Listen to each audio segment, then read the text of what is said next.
Dalam ajaran Tantra, hubungan seks itu sangat sakral ya, bukan barang mainan gitu. Sehingga yang ditanamkan kepada para tantris bahwa hubungan seks itu bukan seperti binatang ya gitu, tidak gitu. Salah satu bentuk Kama Sutra itu adalah evaluasi dari semua kegiatan seks yang pernah kita lakukan. Bayangin loh ya, kita nggak pernah mengevaluasi itu, tapi Tantra menuntut adanya evaluasi semacam rapot gitu. Bagi orang yang vitalitasnya bagus, maka hubungan seksnya akan bagus. Hasil reproduksi dan produksi yang dihasilkan oleh hubungan seksual akan produktif. Tapi bagi orang yang vitalitasnya rendah tentu tidak bisa, gitu kan? Akan ada banyak halangan. Nah, di sini Tantra memberikan solusi. Ketika vitalitas turun, apa yang harus dilakukan? Ketika vitalitas terlalu tinggi juga apa yang perlu diredam?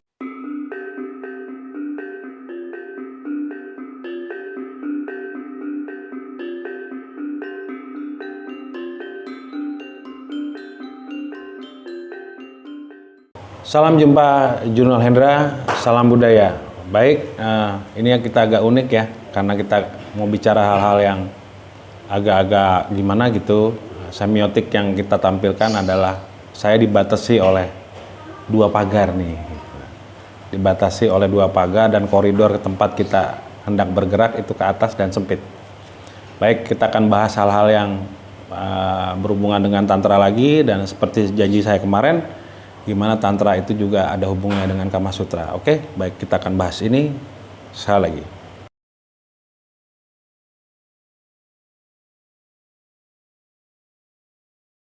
Baik, kita akan bahas sesuatu yang menggelitik ya, tentang hubungan Tantra dengan Kama Sutra gitu. Dalam Tantra memang ada satu jenis ritus yang namanya Maituna, dan core atau inti dari Maituna adalah bisa dikatakan hubungan seksual. Sehingga korelasi antara Tantra dan Kama Sutra itu begitu dekatnya. Oke, intinya adalah Tantra menggunakan Kama Sutra sebagai instrumen untuk mencapai tujuan-tujuan pencerahan melalui proses-proses hubungan seksual. Pengertiannya bahwa hubungan seksual itu adalah hal yang memberikan pencerahan gitu. Bukan sekedar proses rekreasi, bukan sekedar proses, kalau bahasa anak sekarang, iwik-iwik, nggak seperti itu. Jadi Tantra memahami Kama Sutra sebagai sebuah proses penciptaan, sebagai proses bagaimana kita menciptakan masa depan seorang anak, bagaimana menciptakan anak, bagaimana jauh hari sebelum anak itu dikandung kita sudah mendesain bagaimana mereka akan ada.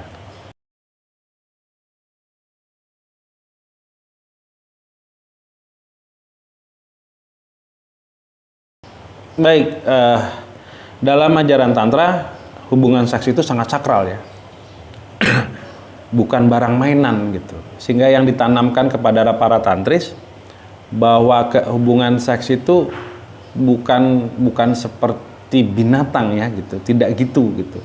Jadi sebelum proses itu terjadi ada persiapan. Ketika proses itu dilakukan, ada hal-hal yang harus dikerjakan. Setelah selesai melakukan, ada hal-hal yang harus juga dilakukan, sehingga proses hubungan seksual itu adalah sebuah episode yang lengkap, bukan sekedar penggalan episode yang tanpa arti. Pengertiannya dalam Tantra bahwa hubungan seks itu betul-betul memberikan kesan yang mendalam pada diri seseorang, pada diri dua orang, atau pada diri individu tertentu, hingga tidak mudah orang untuk melakukan hubungan seks tanpa pertanggungjawaban gitu ya. Dalam Tantra itu seks itu adalah sebuah aktivitas yang membutuhkan pertanggungjawaban, baik secara fisik, secara mental maupun secara spiritual. Dalam Tantra justru seks itu adalah sesuatu yang sangat spiritual. Dia jauh sekali dari sekedar hubungan fisik. Oleh karena itu para tantris bisa dikatakan agak jago nih gitu kan. Agak-agak mapan nih dalam soalan bagaimana mengelola hubungan seks menjadi bagian dari penciptaan pribadi, penciptaan masyarakat, bahkan penciptaan semesta yang selaras dan membahagiakan semua makhluk, kira-kira gitu.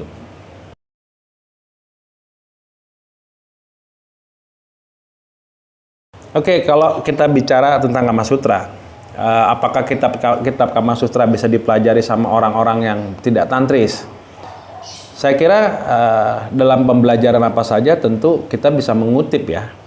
Ada bagian-bagian penting dan bagian-bagian berharga dari buku apapun gitu kan. Keterbukaan kita terhadap banyak informasi dan data yang bisa dikatakan berguna dan berarti itu juga penting. Tapi juga harus ada warning bahwa untuk membaca Kama Sutra harus ada pembelajaran yang lengkap gitu. Tidak bisanya sepotong Kama Sutranya aja gitu. Ada persiapan-persiapannya untuk belajar Kama Sutra, ada proses-proses pengkajiannya, ada proses evaluasi bahkan, itu ya. Salah satu bentuk Kama Sutra itu adalah evaluasi dari semua kegiatan seks yang pernah kita lakukan. Bayangin loh ya, kita nggak pernah mengevaluasi itu, tapi Tantra menuntut adanya evaluasi, semacam rapot gitu. Rapot kita ditentukan berdasarkan bagaimana aktivitas kita, engagement kita, dengan dunia yang berhubungan dengan soalan seksual, bahkan dengan soalan moral, etika, nilai, peradaban, perilaku. Ya, artinya itu bisa menjadi bahan pengkayaan. Mempelajari Kama Sutra bagi orang awam, bagi orang biasa adalah bahan pengkayaan literasi. Literasi bagaimana orang memahami seks di luar sekedar sebuah hubungan yang hari ini bisa dikatakan kalau dalam sisi Tantra hubungan seks hari ini tuh hubungan yang omong kosong. Kosong melompong hari ini. Karena seks di dunia modern sekarang banyak lebih pada unsur keterpaksaan, banyak ketidakharmonisan, banyak halangan, banyak hambatan. Karena memang tidak dipelajari sebagai sebuah sistem yang bisa memastikan sistem itu berjalan dengan baik.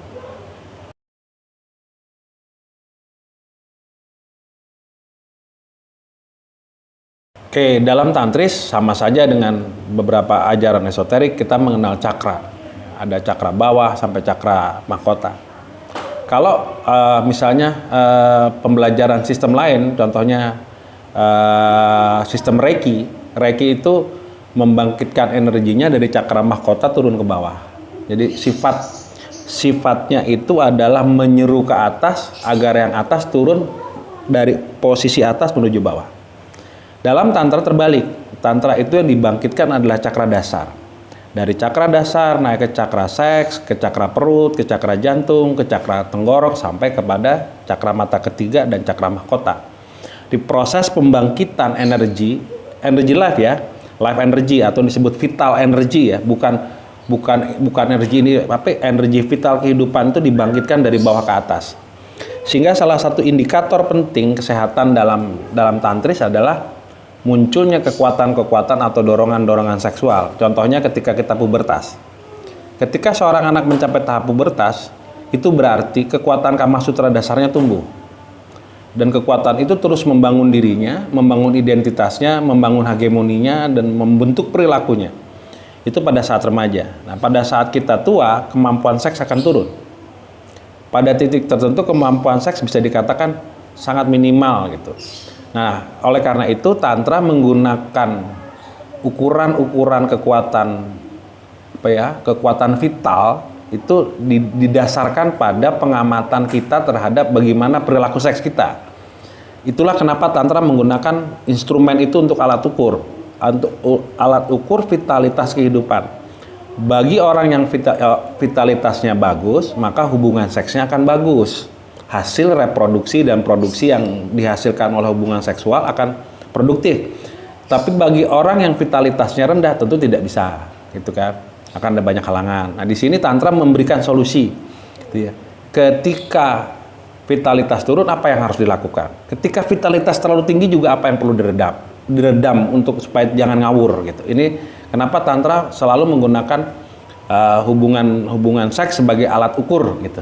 Kira-kira begitu tuh. Kira-kira.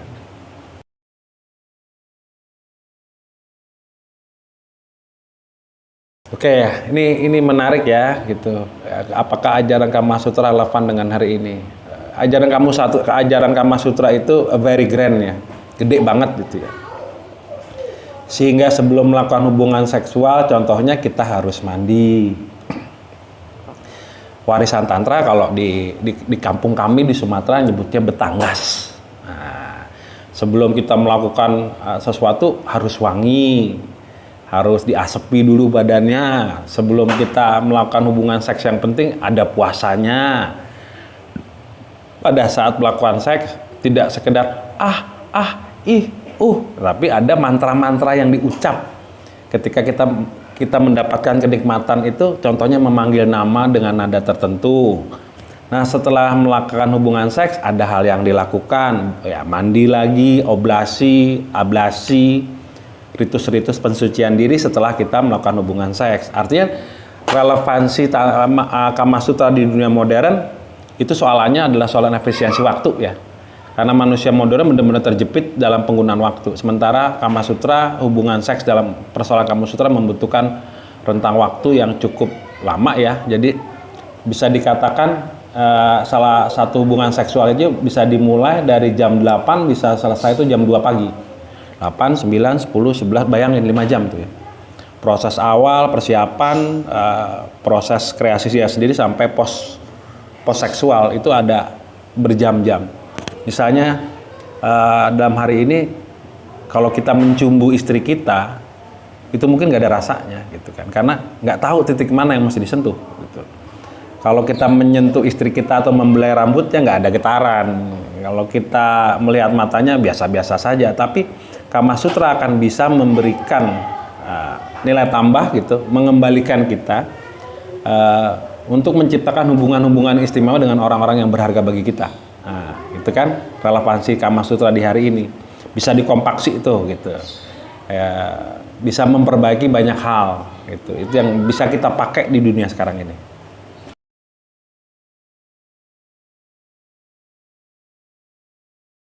Baik, kitab Kama Sutra memang kalau bicara soal seks mungkin sedikit sekali malah ya. Dia lebih banyak bicara tentang proses penciptaan. Di Kama Sutra itu konteksnya teori penciptaan atau genesis ya bahasanya. Kalau dalam bahasa Latinnya itu genesis.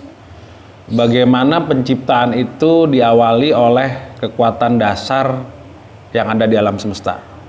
Bagaimana kekuatan alam semesta itu merasuk dalam diri seseorang, menjadikan kita jatuh cinta dengan orang tertentu.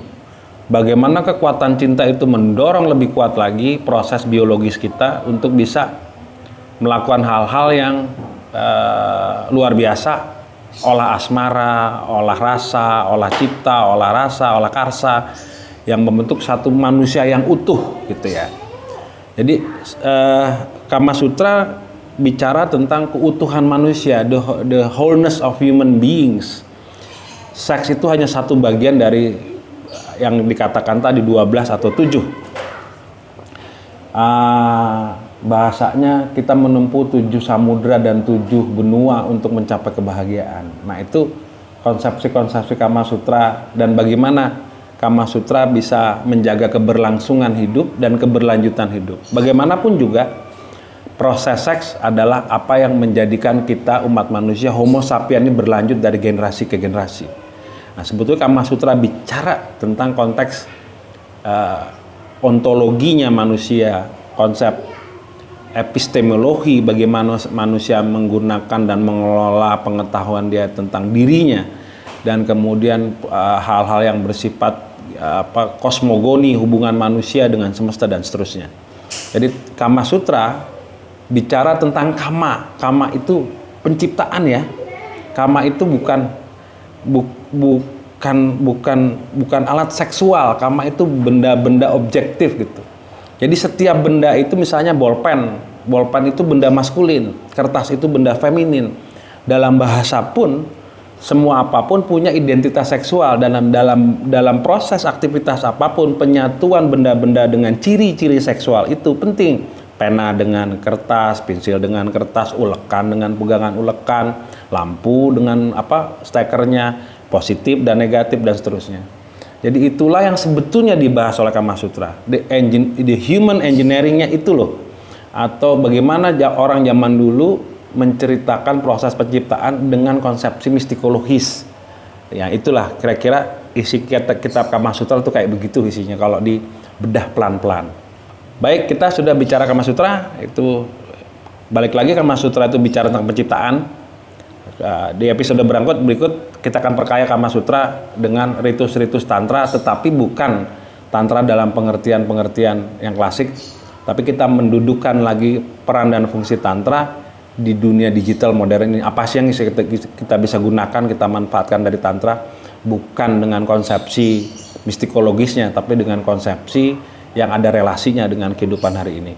Ada relasinya dengan cara-cara kita menyelesaikan berbagai macam masalah yang kita hadapi di dunia modern. Oke, sampai jumpa di episode berikutnya dengan 5 pokok-pokok Tantra dan tetap terhubung dengan Kamasutra. Salam budaya, sampai jumpa lagi di Jurnal Hendra.